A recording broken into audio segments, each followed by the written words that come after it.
Welcome to Man Does Tech, where I solve the problems you didn't even know you had. You begin by preparing hardware and making the first adjustments.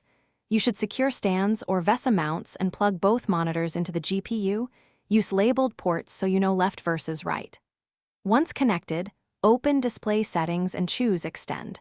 This lets each screen act independently. Next, identify each monitor number by clicking Identify, then drag displays to match their physical arrangement. Do this now so orientation changes map correctly, and you avoid flipping the wrong screen later. Now you set one monitor to portrait.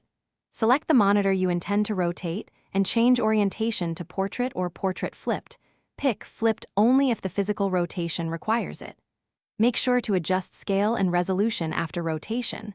Portrait uses taller pixels, so UI elements can shrink or enlarge. Once applied, physically rotate the display on its stand or mount to match. If text or apps look off, return to scale and try 100% or 125% until elements are readable and aligned. Finish by securing cables and locking the monitor position so nothing drifts. You should verify the cursor travels smoothly between portrait and landscape. If it doesn't, reopen Display Settings and drag the monitor so edges line up logically. This fixes unexpected jumps.